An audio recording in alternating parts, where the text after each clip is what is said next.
Zach Lockman. I thought two cases that might also help from the case law would be Chaplinsky versus New Hampshire, which had to do with fighting words.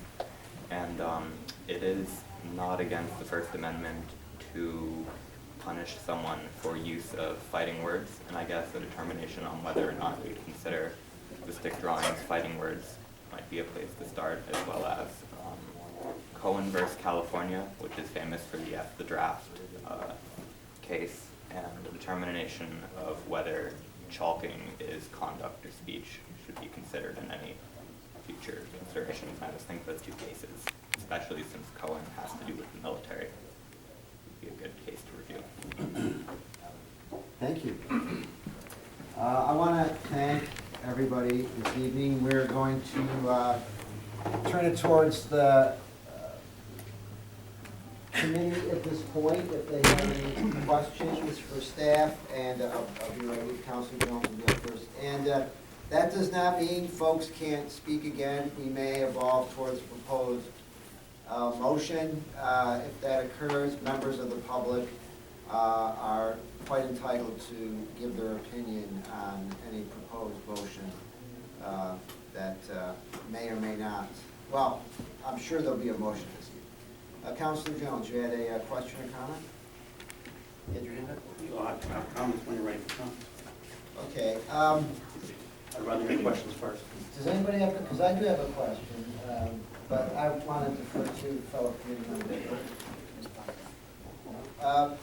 I'd like to ask the city attorney, there was talk this evening, reports about, well, the Civil War monument, the statue, having been marked with chalk. And also, apparently there's been some markings on the bandstand, I think is the proper term, gazebo in Central Square.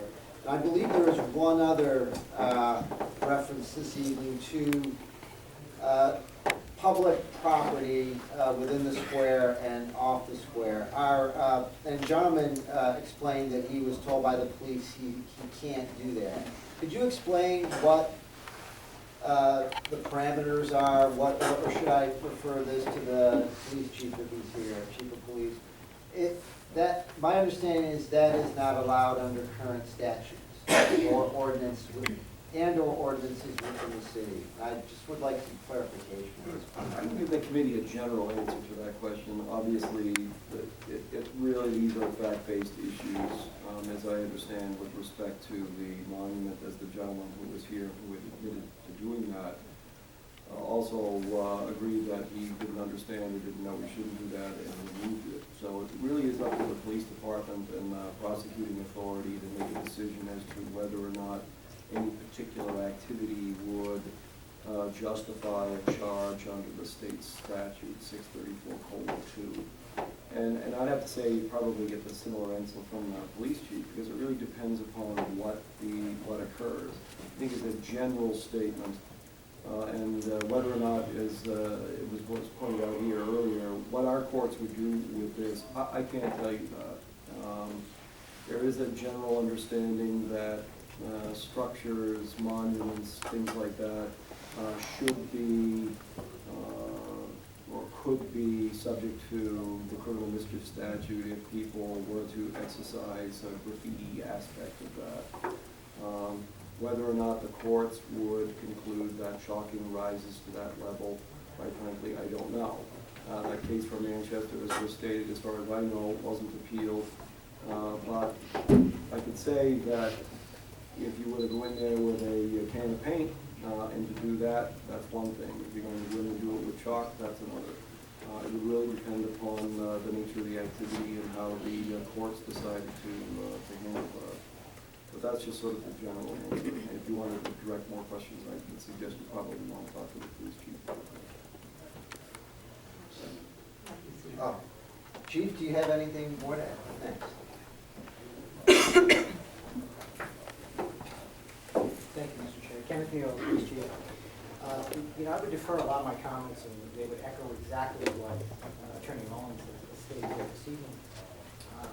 Criminal mischief needs to be interpreted based upon the activity that occurred. Now, certainly, as we look at like behaviors throughout the state, trying to make those decisions, we do look to that Manchester case because it's the preeminent case of its kind at this point in time. So we would defer to that as a guide as far as how we would make decisions on whether or not it was criminal mischief or not according to the state law. Any questions for? Thank you.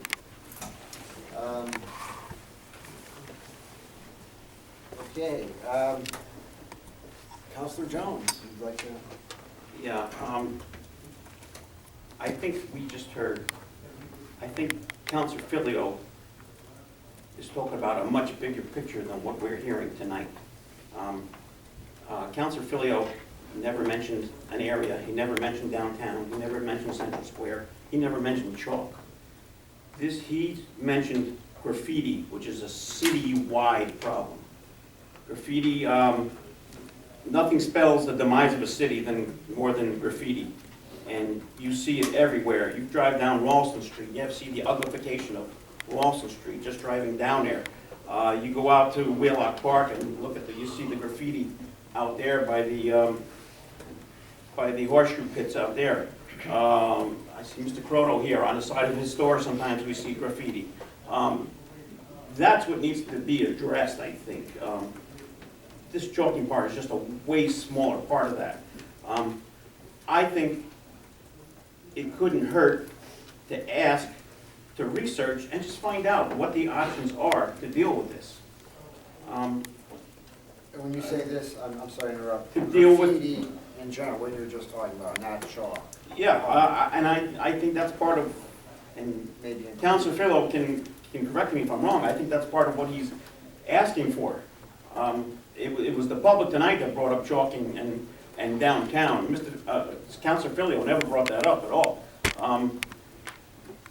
in his letter, and that's an important part of having a safe, clean city, and a city with a bright future and with economic development.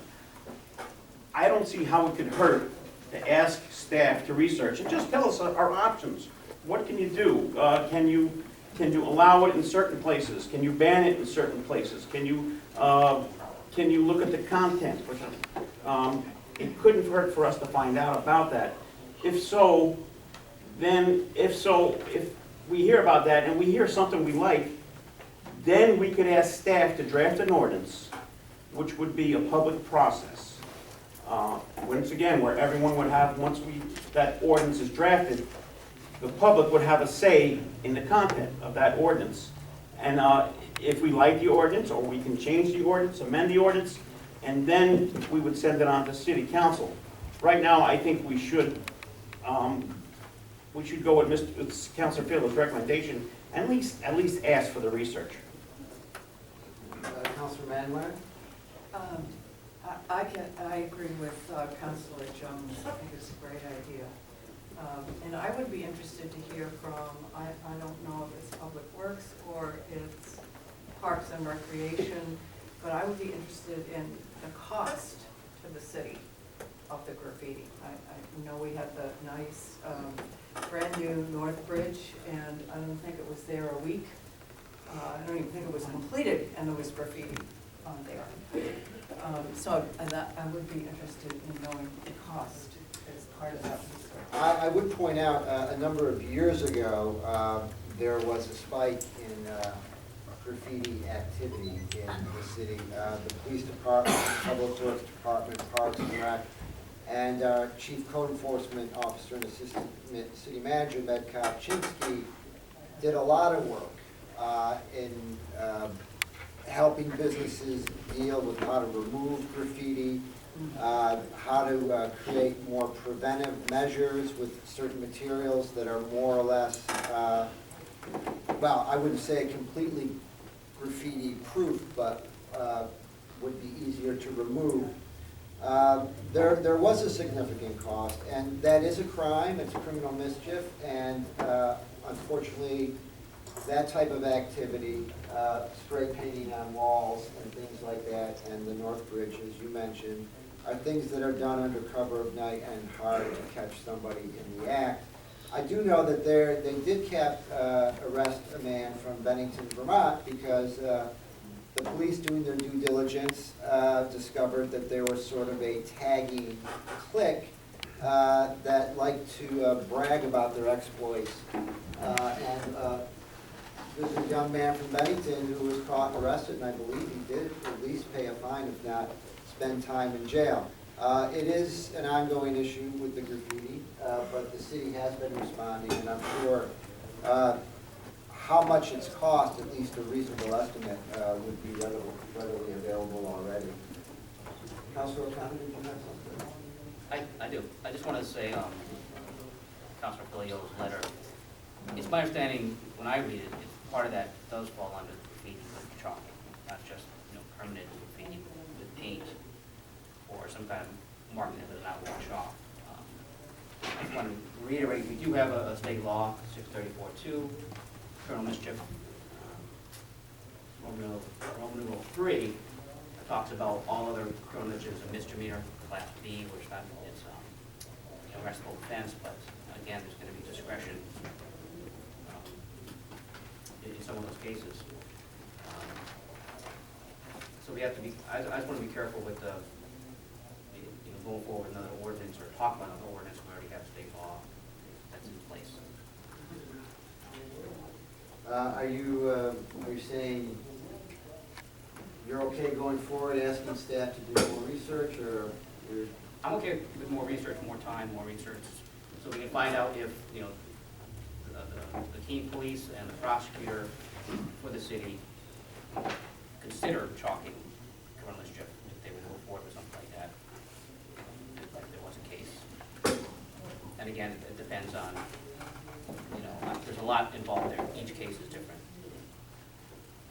Councilor Van Wert, do you have Well, I guess in listening to everybody, there were a couple themes that jumped out to me that I almost got more confused as we went on. And that is art versus graffiti and temporary versus permanent. So it seems like a really, seems really complicated to me, and I'm wondering how maybe through you could